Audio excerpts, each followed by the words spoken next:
Hello everyone, good morning. आपका अंकुश academy में स्वागत है और मैं प्रियंका।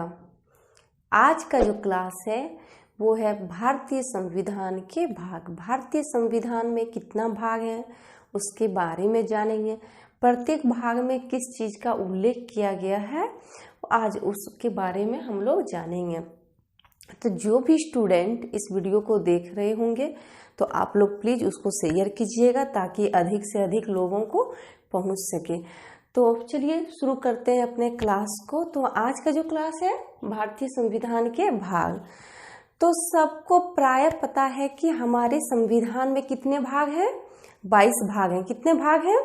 22 भाग हैं। और 22 भाग में किस किस भाग में क्या क्या उल्लेख किया गया है वो हम लोग जानेंगे। तो भाग 1, ये जो भाग 1 है इसमें क्या उल्लेख किया गया है?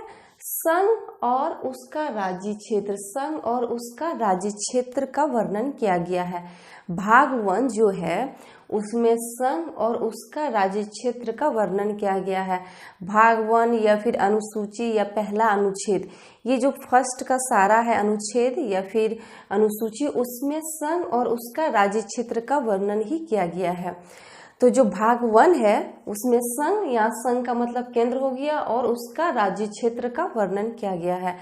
मतलब कि कितना राज्य होना चाहिए, क्या क्या राज्य के नियम लागू होना चाहिए, वो किस में है? तो भाग 1 में है।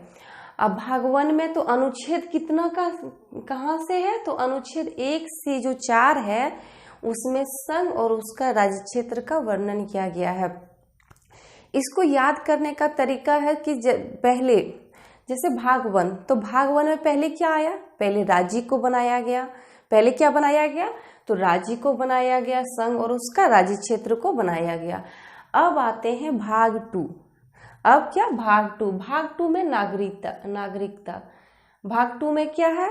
तो नागरिकता है। और नागरिकता का किस अनुच्छेद तक रखा है?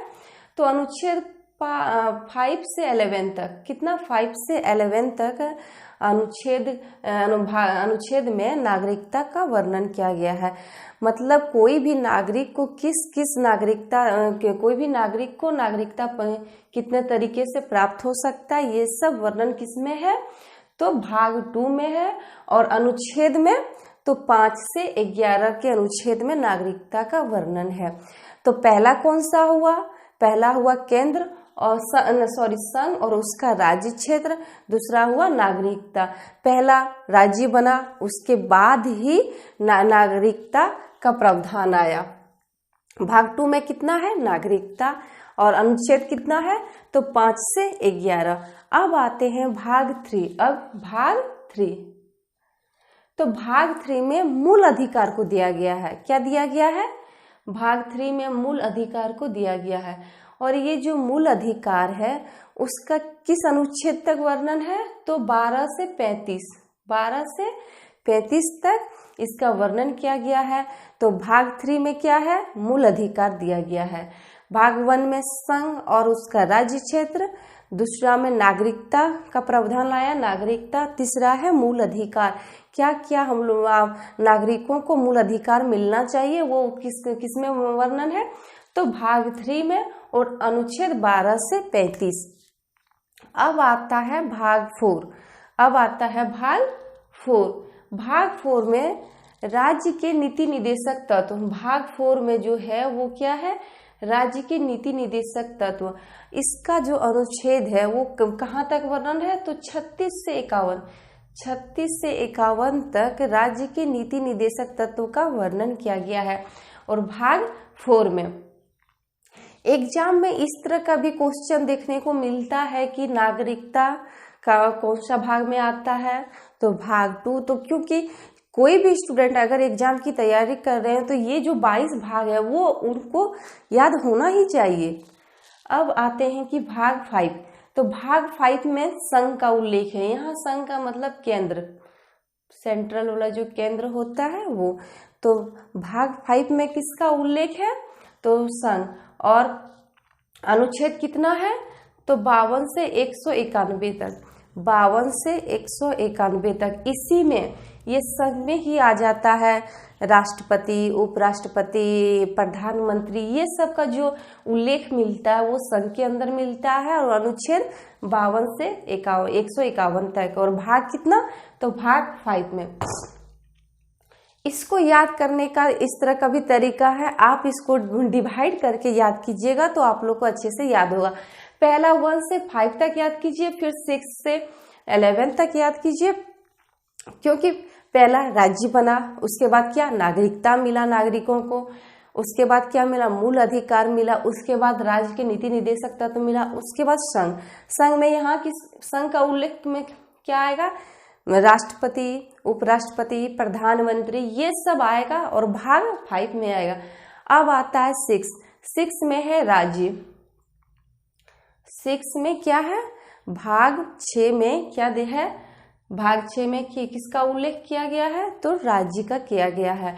और इसका अनुच्छेद कितना है, अनुच्छेद 152 से 237 तक राज्य का उल्लेख किया गया है कि कोई भी राज्य का क्या क्या प्रावधान होना चाहिए, किसी राज्य के अंतर्गत मुख्यमंत्री का पद होना चाहिए या फिर राज्यपाल का, ये सब जो उल्लेख है वो भाग 6 में है।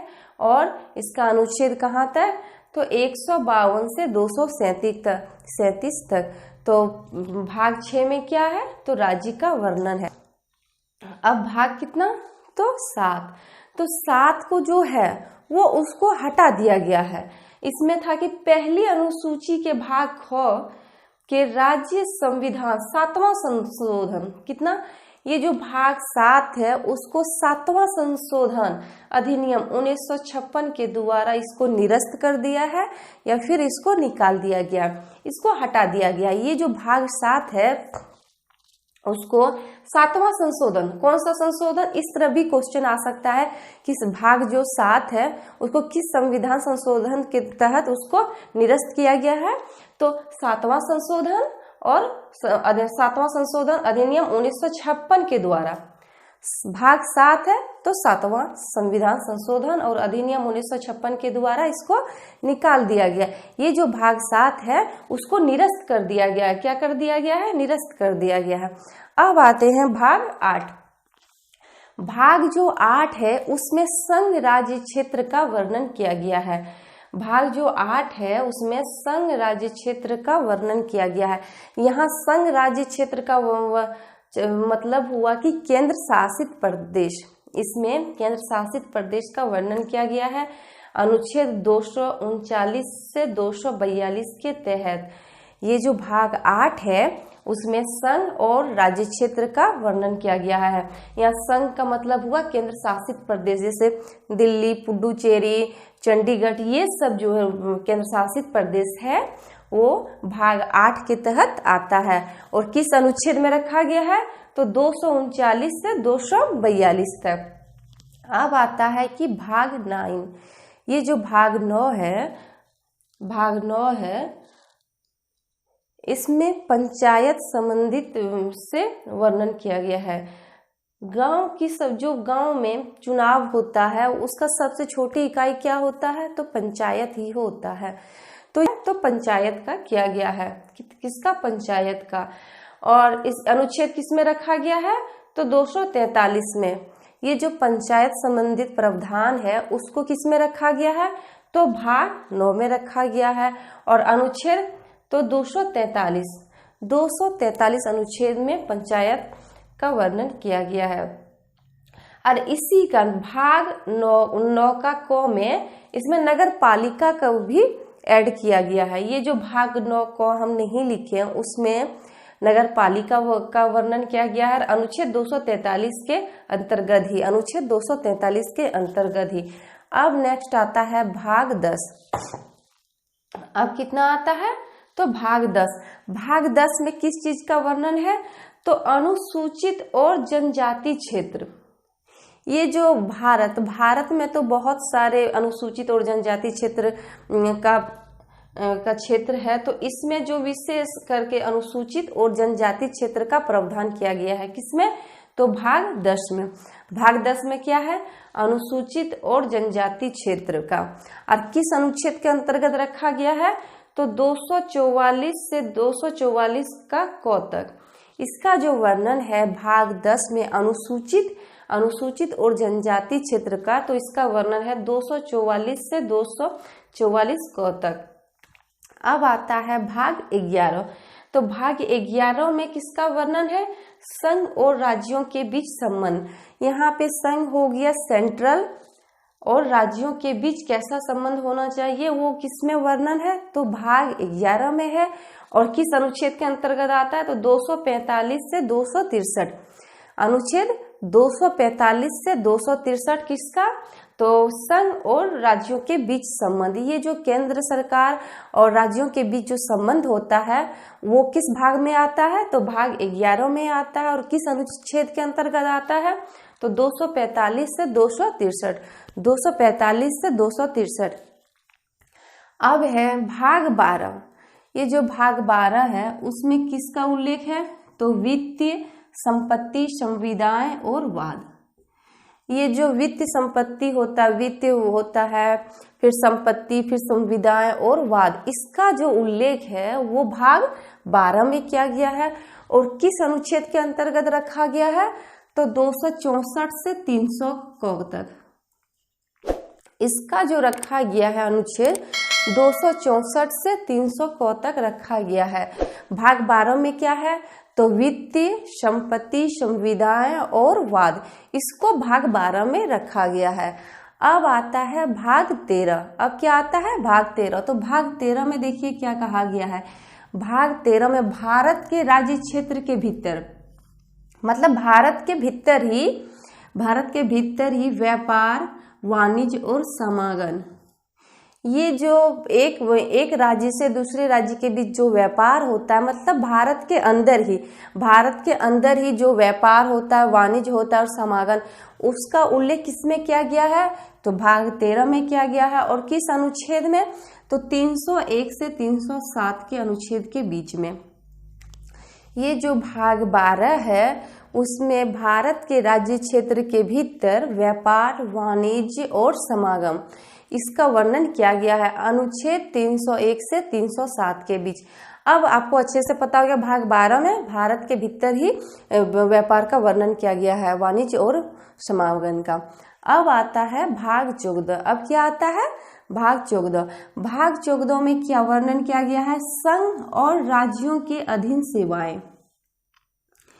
ये संघ जो हुआ, केंद्र हुआ, और राज्यों के बीच जो अधीन सेवाएं होता है उसका वर्णन किसमें है, तो भाग 14 में है।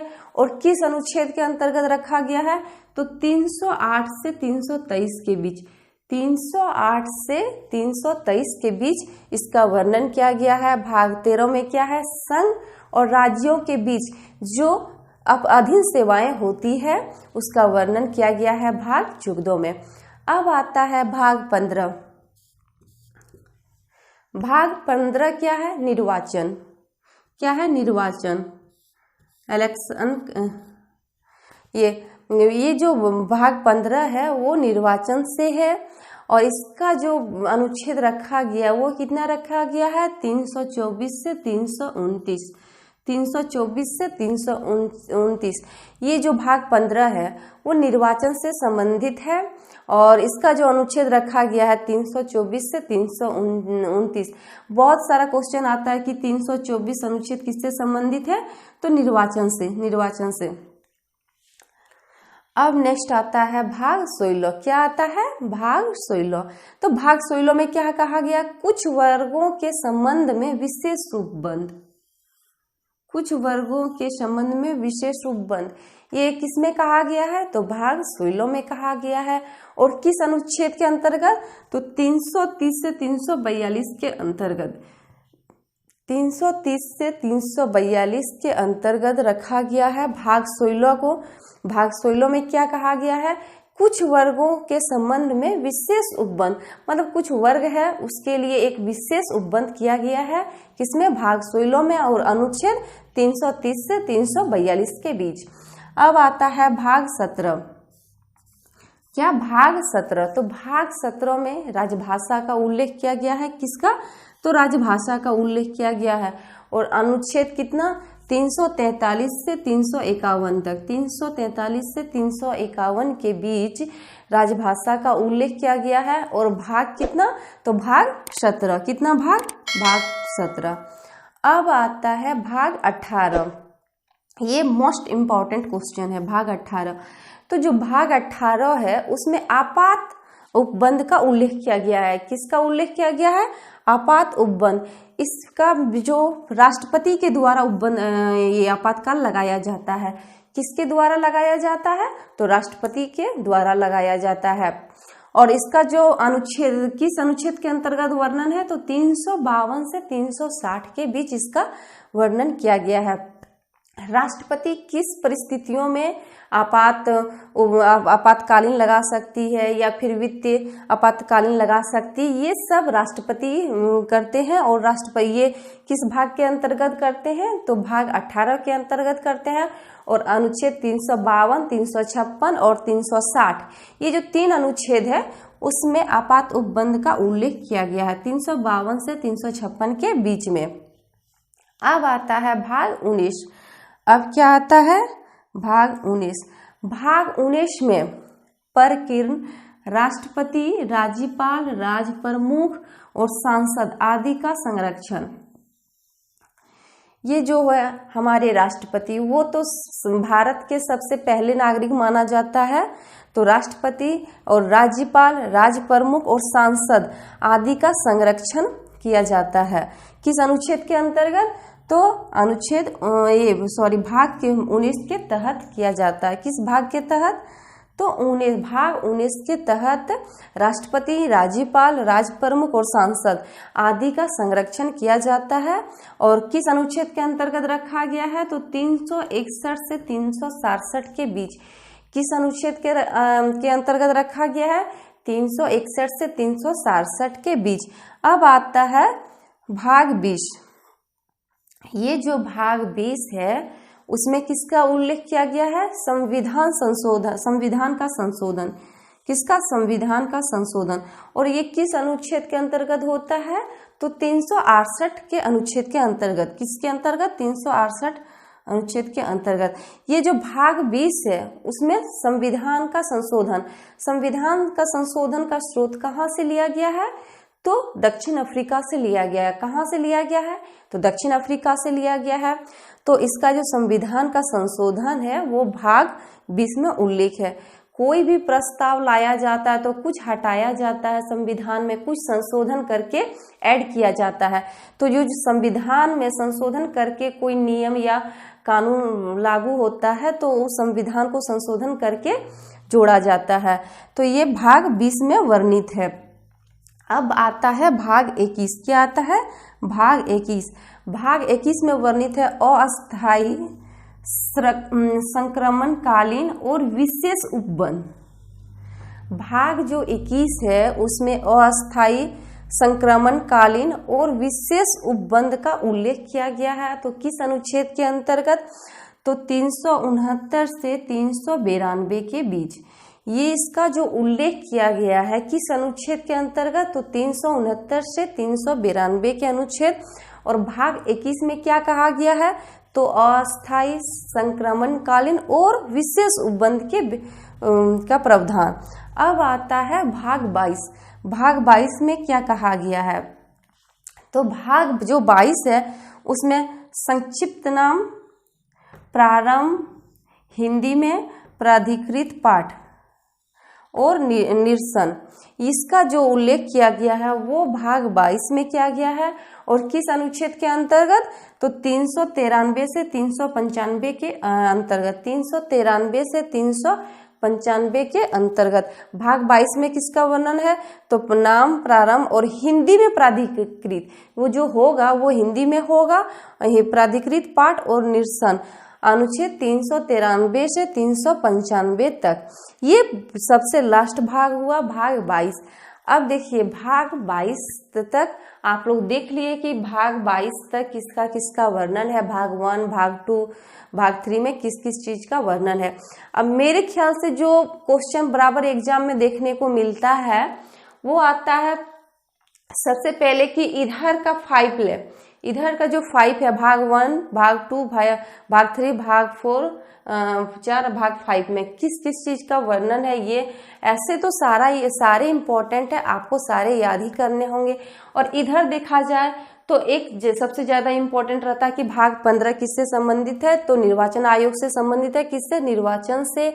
और संविधान संशोधन तो भाग 20 से, और फिर आपातकाल उपबंध ये भाग 18 से। ये सब ज्यादा इंपॉर्टेंट है क्योंकि अधिकतर जो क्वेश्चन देखने को मिलते हैं वो यही सब भाग से देखने को मिलते हैं। तो आज का जो क्लास है वो आप लोग अच्छे से समझ गए होंगे कि 22 भाग में किस किस चीज का उल्लेख किया गया है। आई होप आप लोग अच्छे से समझ गए होंगे। आप लोग इसको 1 से 2 बार देखिएगा तो आप लोग को खुद ही याद हो जाएगा। ऐसे में अब इतना बार रिपीट करती हूँ कि अगर आप लोग वीडियो देखिएगा तो आप लोग को अच्छे से याद हो जाएगा। इसको आप लोग अच्छे से देखिए क्योंकि ये जो है वो मोस्ट इम्पॉर्टेंट क्वेश्चन है और प्रत्येक स्टूडेंट को 22 भाग के बारे में पता होना चाहिए क्योंकि ये हमारे संविधान से जुड़ा हुआ है और किस भाग में क्या वर्णन किया गया है, किस अनुच्छेद के अंतर्गत रखा गया है, ये जानना बहुत जरूरी है। तो आप लोग इस चीज को देखिए और इस चैनल पे जो नए हैं वो चैनल को लाइक करें, सब्सक्राइब करें और ज़्यादा से ज़्यादा शेयर करें